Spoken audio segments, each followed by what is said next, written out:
Nou ja, in principe hebben we ingesteld op gewoon een leuke humor te hebben en elkaar te leren kennen.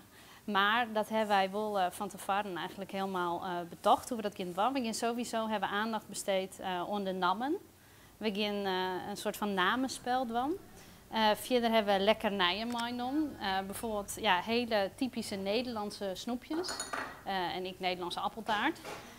En ik Arabische lekkernijen. En verder hebben we eigenlijk envelopjes maken met vragen erin.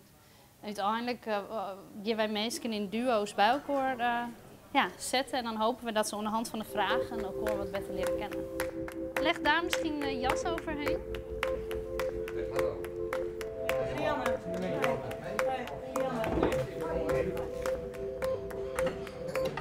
Ik word er echt heel blij van dat iedereen hier zit en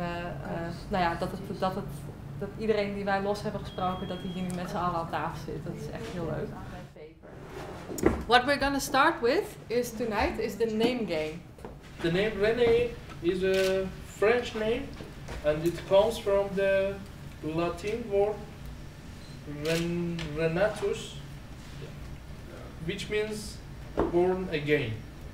Sinjolach, the name Sinjolach is newly given name and it means listening to God. 500 units down. Okay. They built a strong dike to protect the people and the cows and everything what live here. Sint-Anna parochie, we live with 10,000 people on the community of het Beeld and 5,000 live here in Sint-Anna parochie. Rembrandt van Rijn, you have heard van Rembrandt van Rijn? The big painter. He was here in Sint-Anna parochie, married with Saskia van Oudenburg. There are a lot of Dutch people, they don't know that.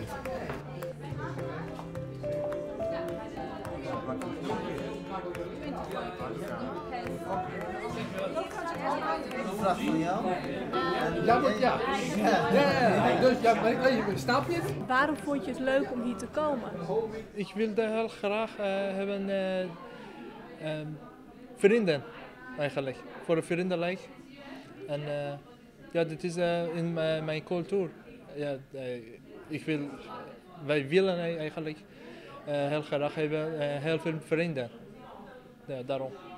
De pilot op zich vind ik heel erg goed en ik krijg al zien die zo, want dat is al een sneeuwbaleffect hoe we de heel Nederland hadden. Om elkaar beter te leren kennen. Om waarom komen de mensen hier, waarom ben je vlucht? Je verdiept je in de mensen wat ze bij komen. Ik denk dat dat heel belangrijk is. En dan bouw je een buffer op, met elkaar.